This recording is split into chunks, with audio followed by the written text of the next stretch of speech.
Good morning, Becky and James. Thank you so much for joining me this morning. How are you guys doing? Okay. Good, yeah. Yeah, all good, So thank you. this is the Nosto team. My name is Chloe. I look after marketing for the UK. I'm joined with James, who head up the UK market, and Becky, who is one of our customer marketing manager. So Customer success we've managers. been.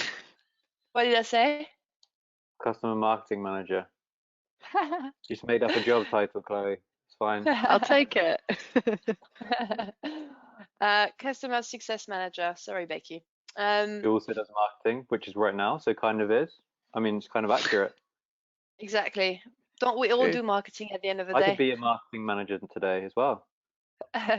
Well, I'm not sure about that, but yeah, Okay. that's all right. So we thought we'll have a chat today around how we could be potentially helping, especially some of our merchants, customers in the e-commerce industry. We've been we've been remote for over a week now, a bit longer than that for the entire company at Nosto, and this is something we actually have a bit of experience in doing. We have been able to work from home for quite a few years within the company, and there's a lot of stuff that we've put in place before being forced into the remote system a little while ago now. And we thought we could share some of that with everyone and trying to really share some of the key learning, the best practices that we may have within the team. So I wanted to take the opportunity to chat with both of you to get some of your experiences on what works and what doesn't. Obviously, it's been announced yesterday by Boris Johnson that will be at least all remote for the next 3 weeks. So it's gonna, we're gonna have to do this a little bit longer, and we want to make sure that everyone feels like equipped to be as efficient as possible in this bit of a crazy time or odd time, I guess, for most people. So how do you guys feel after the first? It's your second week of being full-time remote. How are you feeling? Becky, do you want to go first? Yeah, I will do. Sorry, I just lost your audio in the middle of that, so classic. Um, Remote. for being remote, yeah. First week has gone okay. I think some of the things we've already learned is always being on webcam, and trying to meet often. Um, I think one of the sort of side effects of that, though, that we learned from last week is don't try to like overcompensate. Last week I had way too many meetings, more than I ever would normally, like internal meetings, trying to kind of show face and speak to everyone all the time, but then I ended up not doing any of my normal work. So I guess knowing that when you're normally meeting, how often do you actually have sit down meetings with everyone rather than just casual ones. So remembering not to meet too often or or for too long. Yeah, that's really good. I definitely had the same Um, issue. What about you, James? yeah, I guess. Oh, Becky, carry on, or me? I was going to say this is perfect for what's just happened. Is one of the other things is not jumping over each other on the calls is something we are learning at Nosto, and I think we made an unwritten rule that if there's more than four of you on a call, you have to just raise your hand when you want to speak, which seems like we're back in school, but it's very useful for to avoid the jumping over everyone during big conference calls specifically. Yeah, no, definitely. I think it's well, for me personally, I've worked before this last week. I've worked probably 5 days from home in like 4.5 years, and now I'm on my seventh day working from home in 7 days. So this is a big change for me, and I think I mean Becky's points are all pretty spot on. I think one of the harder things for me is like breaking up the day into different parts. So like normally I commute to work, have a decent commute, an hour, so commute to work on the train, and I do go to the gym. So I'm waking up an hour later. I'm not going on the train, so I'm going for a run or a cycle or something in the morning, and then start my day. I'm trying to go outside at lunch, like almost like I'm going to Pratt or something, but just going for a walk down the road. And then I'm coming back doing work, and then trying to go out again in the evening, like almost like a mini commute, just for a walk around the block or something. So I think those kind of elements have been pretty vital for my sanity. I spent the whole day inside last Wednesday, and I nearly thought I was about to lose my shit. So there's like, I think that's a really important part. And then I think as a team, it's, again, like Becky said, it's really easy to kind of overcompensate. When you're in the office, it's really easy because you're like, I'm in the office, so people must think I'm doing work, and you are doing work. But when you're at home, you kind of feel, well, especially someone like me, you feel like if I'm not there, I'm not doing anything. And it's like, well, to do stuff, you still need to be kind of on your own. You need to be concentrating, you need to be focused, and you can't be doing that if you're in a meeting every 25, 30 minutes, and you can't be doing that if you're always on Slack, and you can't be doing that if you're always replying to emails. And I read something a while ago, actually, before this all started, that it takes like 30 minutes, 25 minutes to get into a task. And even just 1 minute break from that task takes another 35 minutes to get properly into it. So I think one of the things that I still haven't done yet, and it's really affected my to-do list, is like blocking time to make sure that I do, if I've got something to do, which I have got quite a few things to do that don't involve anyone else, block time to do it so that I just clear out of my Slack, clear out of my email, any of that stuff, to stop myself being distracted. Just like my partner walking through the house, like then that was distracted, that was a break in concentration. So yeah, that's kind of my personal tips. I guess from a team point of view, it's different again. I mean, we've got now daily stand-ups with everyone, which we used to have like 3 meetings a week. Now we're having them every day across the different teams, just checking in, bit of personal check-in, bit of kind of KPI based check-in. We've got some more loosely based KPIs rather than kind of end result KPIs, like in sales, like signing deals. We're now looking at sort of meetings and activities to help people feel like they're achieving something on a daily basis, because I think that's really important as well, to get that sense of achievement, especially when you barely leave the house. You've not technically achieved that much. So yeah, there's lots of little mechanisms I think you can put in place to help that. Is there, on that specific note, is there any tools or anything that you would like to share with other people? I know, like for example, within the marketing team, we have a tool like Asana, which is a project management tool that we've been using as a team because we have people in so many different countries already. So we have to make sure all our project and task and deadline are all like on an online management tool where we can update everyone, tag people. So this has been like really, really important and useful in carrying, just continuing working as efficient as possible, since we're fully remote.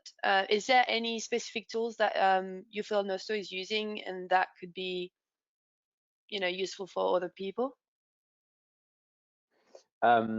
So tools wise, I mean, personally, I'm not the best at using tools. I use my email for prioritizing like email based tasks. I use a notebook, but I know a lot of the CSM team in particular use like Taskade, Trello boards, things like that, just to put your tasks into a visual format for yourself. But also that's part of the stand-ups now, is you commit.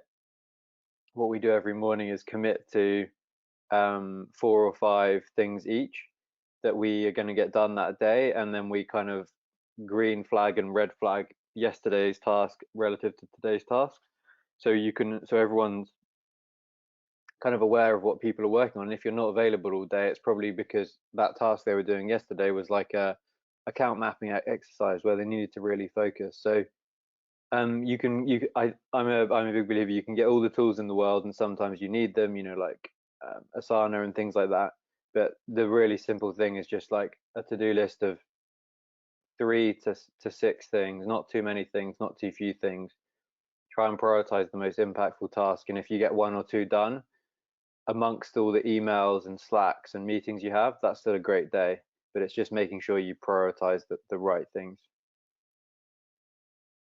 Yeah, I guess the main one of the biggest objective of a tool like Asana is like collaboration, right? So is making sure that people are aware of because a lot of those projects are going to have so many people involved, and you may have to do a small part of it, and then people are waiting on you to be able to do their part. So that's why having those tools is really helpful when you have people from so many different countries, or everyone being remote working on the one same unique project. That just makes sure everyone is aware of what's happening at any time of the day, and where the task is at, so they can plan their day accordingly to what everyone else is doing.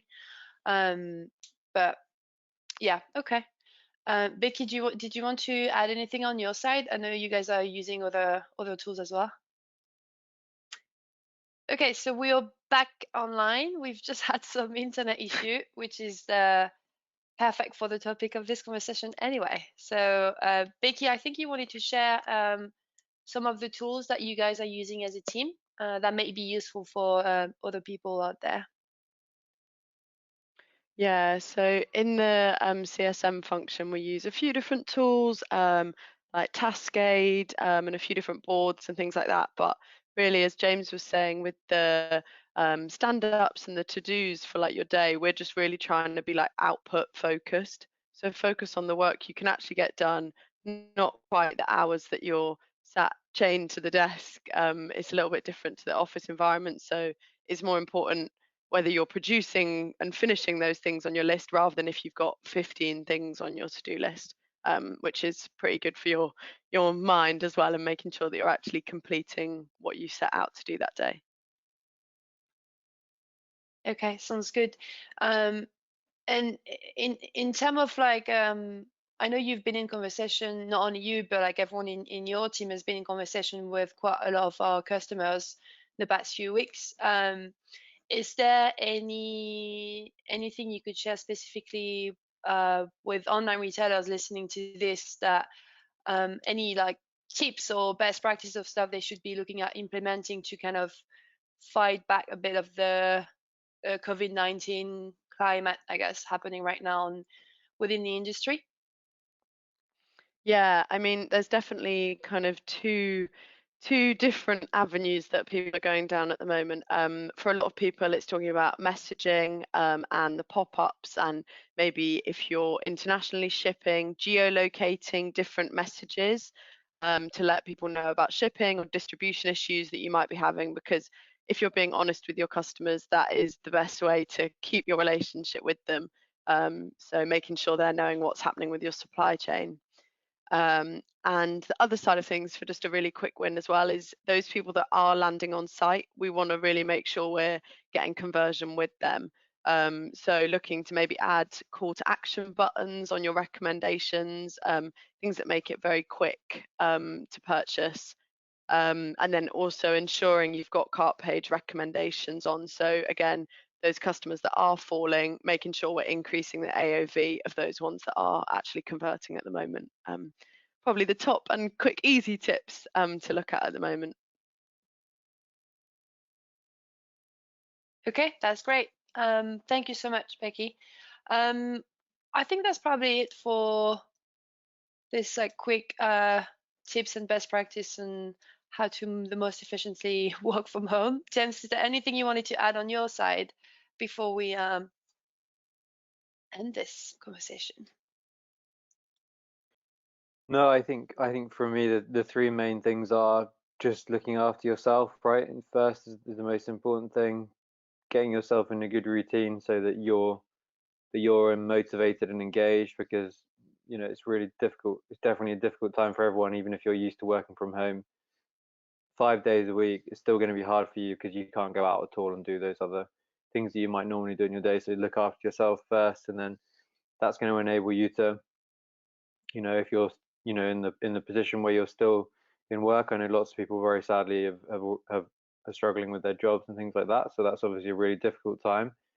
But I think if when you are in work at that mental health side, if you look after yourself, you'll be able to look after your work and your clients and your colleagues and your team much more effectively as well.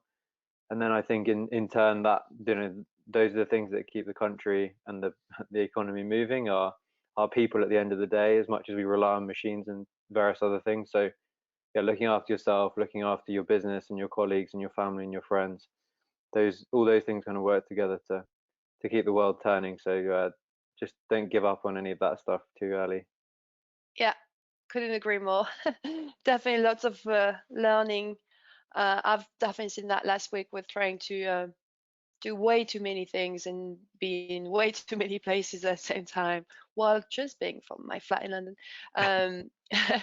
And this week is gonna be a lot more about taking time and taking care of myself because we're in this for the long run, I think.